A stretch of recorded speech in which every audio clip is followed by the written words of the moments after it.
Good morning and welcome to the morning news. I'm Selna Shabi, bringing you the latest headlines this morning.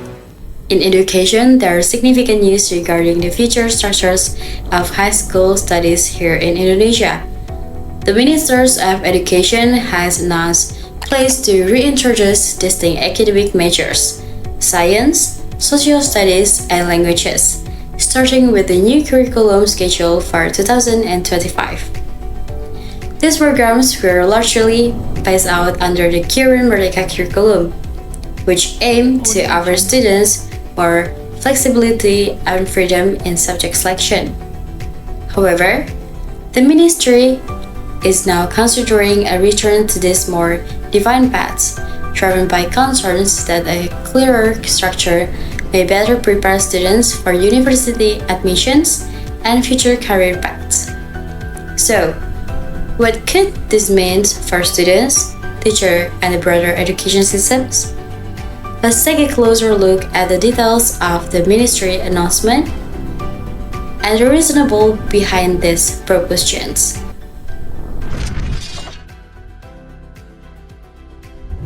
TK itu nanti berbasis mata pelajaran, sehingga itu akan membantu para pihak, terutama untuk murid yang melanjutkan ke jenjang perguruan tinggi pun dia kemampuannya seperti apa. Karena tesnya berbasis mata pelajaran. Sehingga ke depan lagi bocoran lagi. Jurusan akan kita hidupkan lagi. Jadi nanti akan ada jurusan lagi IPA, IPS, dan bahasa.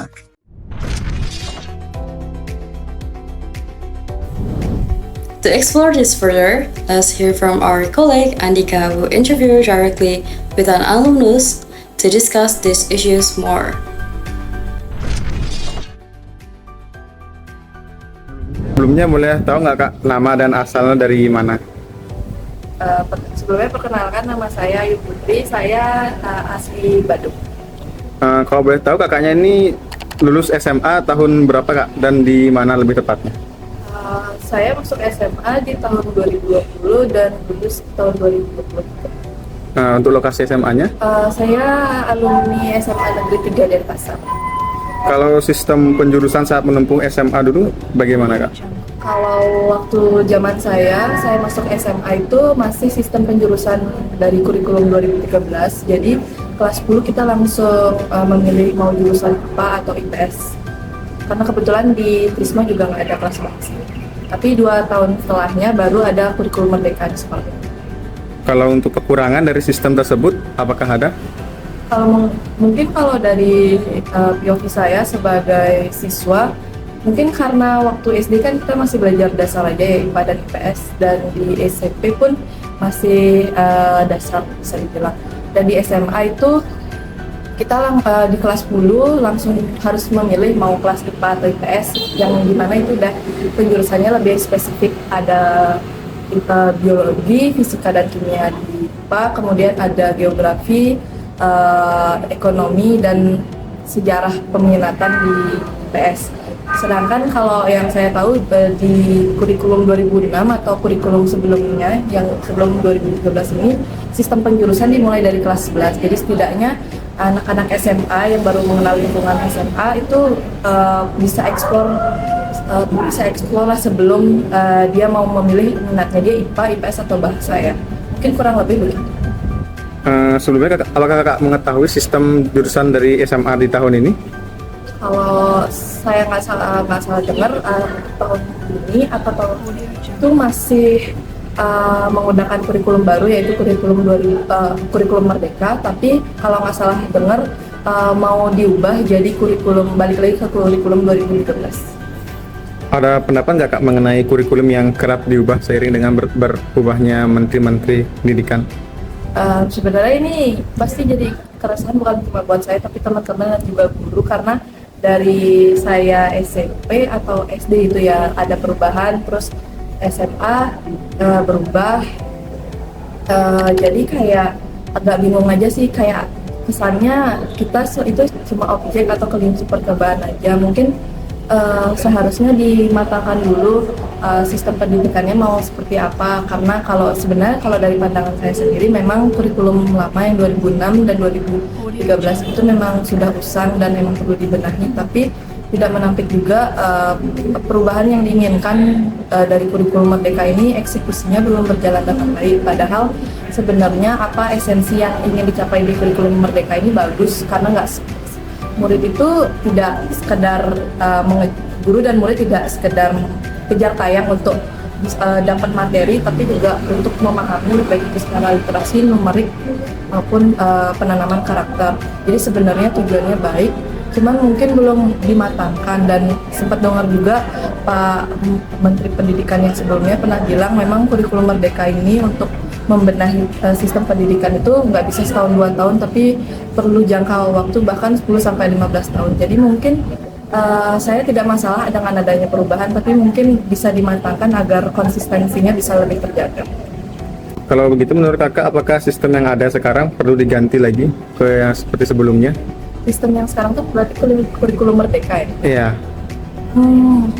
Kalau menurut saya mungkin bisa dipadukan yang mana yang sudah baik di kurikulum sebelumnya dan mana yang agak kacau di kurikulum Merdeka ini. Karena kalau yang saya lihat salah satu faktor kurang terrealisasi dengan nyata itu karena ada faktor kayak ketertinggalan di beberapa daerah, kualitas sumber daya pengajar, kemudian kesiapan murid dan juga orang tua. Jadi mungkin bisa dijaga konsistensinya dan sambil dilihat mana sih yang seharusnya ditinggalkan, mana yang seharusnya dibenahi. Jadi kalaupun memang mau bertahan di kurikulum Merdeka, setidaknya ada beberapa hal dari kurikulum lama yang emang sebenarnya masih relevan untuk diterapkan itu diperbaiki dan dimasukkan. Mungkin sistemnya bisa balik dengan penjurusan dimulai dari kelas 11 biar anak-anak SMA bisa explore dulu lah sebelum akhirnya memutuskan, dan selanjutnya mengenai target yang ingin dicapai dari kurikulum Merdeka baik dari sisi intelektual maupun moral bisa tereksekusi dengan baik.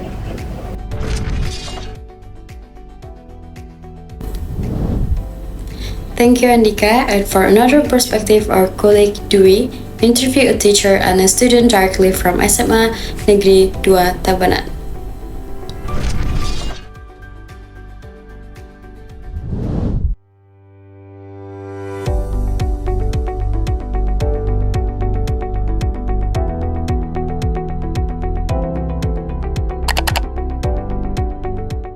Bisa memperkenalkan diri dengan ibu siapa? Ibu, nama aslinya, nama lengkapnya Ibu Anak Agung Sri Yuliana Dewi. Ya, Ibu sebenarnya bukan orang lama di sini. Ibu baru pindah 2020. Jadi baru tahun lah. Nanti ibu sebagai guru Matematika. Ya, kelas ini. Baik ibu, mengenai kurikulum yang saat ini ibu ya, apakah menurut ibu kurikulum yang saat ini tuh sudah bagus menurut ibu? Apakah sudah sesuai untuk minat dan bakat anak-anak siswa ibu? Kalau dari segi tujuan aslinya kan memberikan kebebasan ke siswanya, bukannya kebebasan secara sebebas-bebasnya, enggak.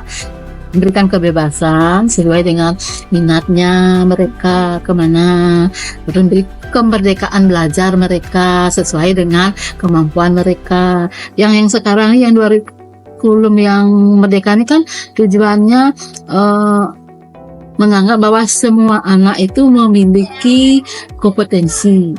Ya, dia memiliki kompetensi, berarti tidak ada istilah anak itu bodoh, enggak. Semua anak pintar di bidangnya masing-masing. Iya. Nah, saya dengar ini Bu ya dari menteri kita di tahun depan kemudian ini kan akan dikembalikan ya ke IPA dan IPS gitu. Ya, setiap ada pergantian menteri biasanya ada pembaharuan kurikulumnya, bukan diganti setoran enggak sih, penyempurnaan, pembaharuan istilahnya ya diganti. Ya. Apapun tujuan pembaharuan dari kurikulum itu kan sebenarnya tujuannya baik ya, untuk meningkatkan kompetensi anak sesuai dengan zaman yang sedang berkembang sekarang kan gitu. Semua sesuatunya itu tujuannya positif. Nah, tetapi kadang-kadang di lapangan kesiapan itu kadang-kadang belum siap menerima sesuatu yang baru, tes harus dilaksanakan baru. Terutama kan siswa juga tiap, karena mereka terbiasa dengan yang tipe pembelajaran yang lama, sekarang untuk yang baru. Kalau boleh tahu namanya siapa ya? Kelas berapa dan jurusan apa di sekolah ini? Nama saya Intan, saya kelas 10 dari Sekolah SMA Negeri 2 Tabanan. Untuk jurusan, sepertinya saya tidak ada jurusan karena masih kelas 10. Bro, berarti kelas 10 nggak ada jurusan ya? Enggak, mereka lebih belajar lebih santai gitu, mempelajari semua materi untuk persiapan kelas 11-nya, Kak. Apakah di sekolah ini ada penjurusan nggak untuk kelas 11 dan 12? Untuk kelas 11 dan 12 tidak ada penjurusan, Kak, tapi mereka lebih ke pengelompokan. Jadi setiap pengelompokan itu ada beberapa materi inti yang akan dibahas di sana, Kak. Kalau kamu kira-kira ada keluhan nggak mengenai kurikulum yang sekarang kamu jalani? Nah, kurikulum Merdeka kan dia dominan dengan praktek dan refleksi observasi kan. Mungkin kalau dalam praktek itu kan memerlukan alat dan bahan ya agar bisa lancar kegiatan prakteknya. Nah, kita kan sebagai siswa nih belum menghasilkan uang sendiri gitu, belum bekerja. Jadi untuk membeli atau mempersiapkan bahan dan alat tuh harus mengeluarkan biaya gitu. Jadi kita harus meminta orang tua kita untuk mengeluarkan biaya membeli barang-barang yang diperlukan. Apalagi kalau prakteknya sulit atau ribet, itu kan semakin banyak di alat dan bahannya, semakin banyak pengeluaran biaya yang diperlukan.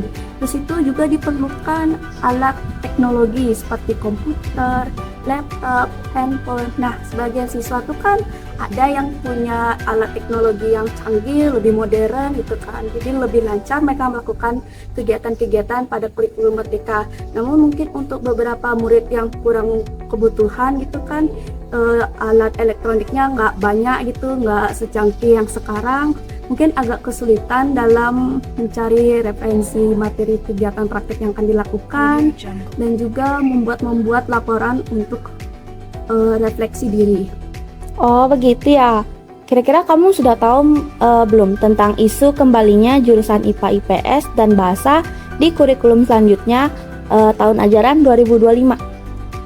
Kalau saya sih kan sering buka TikTok ya mungkin saya dengar sedikit kalau bakal dikembalikannya kurikulum dulu ya, kurikulum 2016 kalau nggak salah ya, Nak, ya. Iya dikembalikan. Jadi saya juga ada persiapan untuk kembalinya kurikulum tersebut. Menurut kamu sudah nyaman dengan kurikulum yang saat ini atau kamu mungkin lebih menantikan kurikulum yang selanjutnya? Karena saya tipe pelajarnya praktek, saya lebih nyaman untuk kurikulum sekarang. Cuman mungkin belum sesempurna sekarang ya. Saya juga kewalahan mengikuti kegiatan-kegiatan praktek di kurikulum hari ini. Dan juga mungkin jika kurikulum yang dahulu itu yang di kurikulum 2016 mungkin juga diisikan dengan praktek, itu juga saya pasti mau menantikannya. Kamu punya harapan terhadap sistem penjurusan di sekolah menengah atas untuk kedepannya nggak? Harapan ya, saya harap sih sistemnya tuh lebih emang menjurus ke bakat saya. Karena kan saya juga kurang tahu nanti saya bakal masuk ke pengelompokan bagaimana. Soalnya kan berdasarkan nilai raport, observasi dari guru-guru tentang sikap ini kita, dan juga tes-tes yang telah diberikan dari sekolah.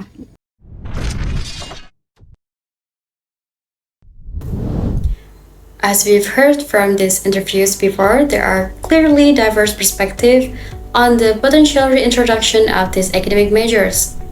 Our interview showed varied opinions.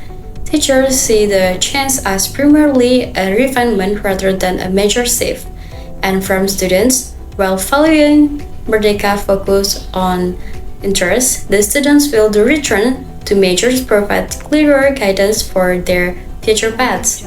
However, from citizens' point of view, she thinks that the government shouldn't change the whole program but just to fix some part of the system that not working well.